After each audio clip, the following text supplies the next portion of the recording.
Something extremely rare just happened in the silver market, and almost nobody is treating it with the seriousness it deserves.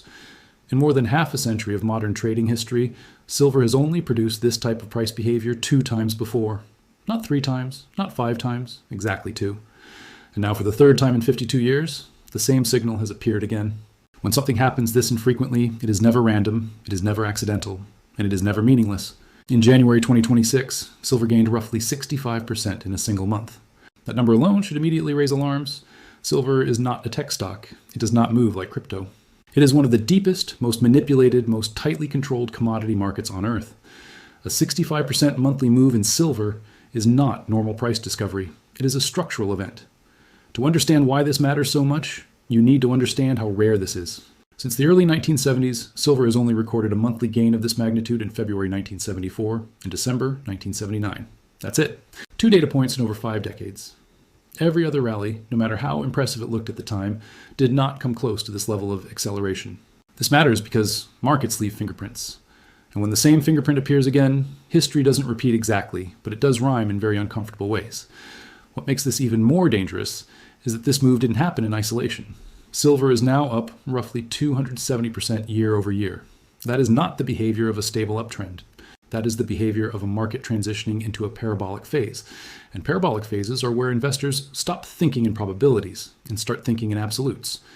This is the phase where people stop asking, what if, and start saying, it can only go higher.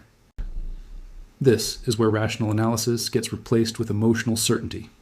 And historically, that's where markets do the most damage. A parabolic move is not just a fast rally, it is a structural breakdown in normal price behavior. Pullbacks disappear, consolidation vanishes, every dip gets bought instantly, volatility expands, media coverage explodes, and the chart begins to curve upward instead of stepping higher. Parabolic moves are thrilling to watch. They feel unstoppable, they feel like validation, and they feel like confirmation that everyone who believed early was right all along. But parabolic moves are also mathematically unstable. They cannot sustain themselves indefinitely. When they end, they don't fade slowly. They snap. To understand what that snap can look like, you have to revisit the first time silver did this.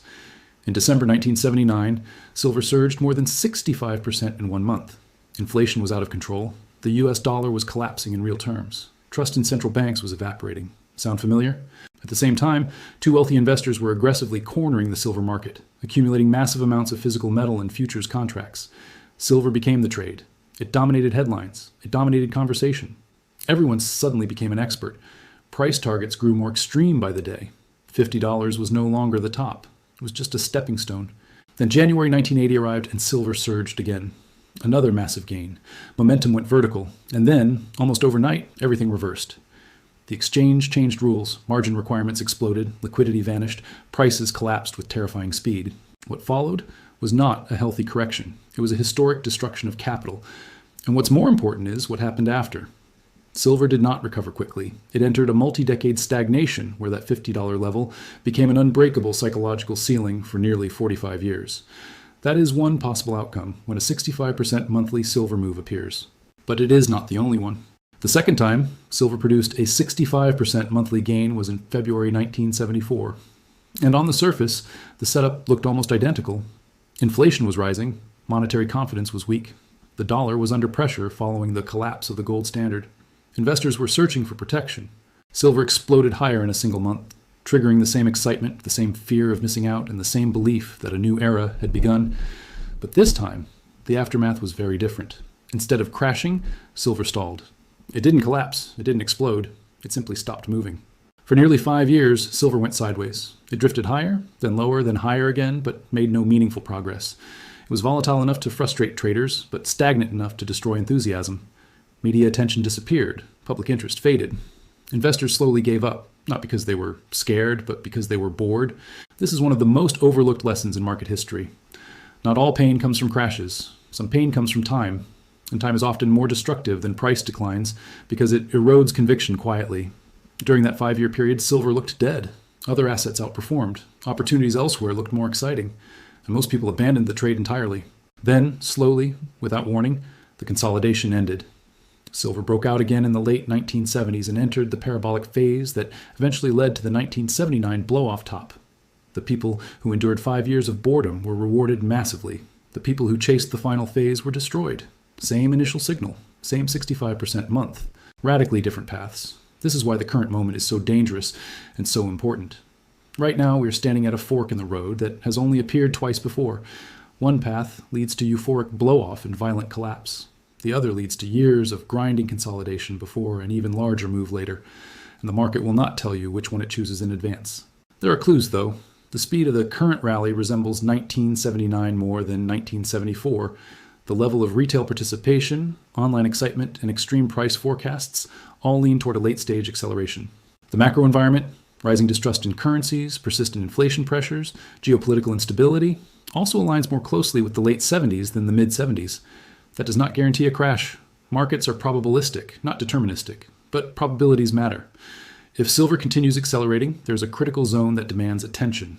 A further 35 to 40% move from current levels places silver in the $140 to $160 range. That zone is not magical, but historically, it is where parabolic commodity moves exhaust themselves. At those levels, sentiment would likely be extreme. Every pullback would be seen as a gift. Price targets would push beyond $200. Risk management would be abandoned in favor of conviction. And historically, that is when reversals occur. On the other hand, if this resolves like 1974, downside does not mean collapse. A retracement toward the $60 to $70 range would represent structural support, not failure. It would be painful emotionally, but healthy structurally. One thing is almost certain. The old silver prices are gone. $30 silver is gone. $40 silver is gone. The market has repriced permanently higher due to years of underinvestment, supply constraints, and industrial demand. This is not about whether silver is valuable. It is about timing, positioning, and survival. Because parabolic markets do not reward enthusiasm. They reward discipline. What's up, everyone? Welcome back. We need to have a serious talk about silver. For weeks, the main question has been, how high can silver go? But I think that's the wrong question right now. The most important question, the one that will determine who's still standing in a few months, is this: how do you survive this phase without destroying your capital or your psychology? Let's break this down for 3 different types of people, because your strategy depends entirely on where you stand. First, let's talk to the physical silver holders. If you've got bars and coins tucked away, here's the good news. The day-to-day noise is largely irrelevant to you. That wild 10% swing we saw last week, it doesn't really matter. Physical metal isn't a trade, it's a long-term hedge. It's your insurance policy against monetary instability and currency devaluation. Your strategy is simple. Hold. You're insulated by time. Whether silver rockets to the moon from here or pulls back and consolidates for another 6 months, you're playing a different game. Your thesis is measured in years, not days or weeks. Short-term volatility is just a distraction. Don't let it shake you. Now, let's switch gears and talk to the active traders. For you, this is arguably the most dangerous environment you will ever face. I'm not exaggerating. Parabolic moves, the kind we're seeing hints of, are where fortunes are made, but they are also where accounts get absolutely vaporized. Why? Because parabolic volatility destroys leverage. When you see 10 or even 15% daily swings become normal, your standard risk management goes out the window. Those tight stops you usually set, they get hunted and triggered on a random spike down before the price rips higher without you. Those big positions you built up, they can face margin calls and get liquidated in minutes on a sudden reversal. This is the point where emotion becomes your biggest enemy. FOMO, fear of missing out, will scream at you to jump in after a huge green candle. Panic will tell you to sell everything after a sharp red one. Both are recipes for disaster. In this environment, having a plan isn't just a good idea. It's non-negotiable. It's your lifeline. So what does that plan look like? First, if the price keeps accelerating into those extreme overbought zones, you need to think about scaling out. I know, it feels wrong to sell when something is rocketing up. It feels like you're leaving money on the table. But trying to perfectly time the absolute top is a fool's errand. It's pure ego. Protecting your gains is not a sign of weakness. It is the hallmark of a professional. It is survival. Remember the old saying, no one ever went broke taking profits. But countless traders have gone completely broke holding on, believing the profits would never end. So, define your levels ahead of time. When price hits target A, you sell 20%. At target B, you sell another 30%. This takes the emotion out of the decision. You're just executing your plan. Okay, what about the third group? The people waiting for an entry. Maybe you missed the initial move and now you're watching from the sidelines, kicking yourself. For you, the single most powerful tool you have right now is patience. Patience is a weapon. Chasing a parabolic move is one of the most reliable ways to lose money in any market.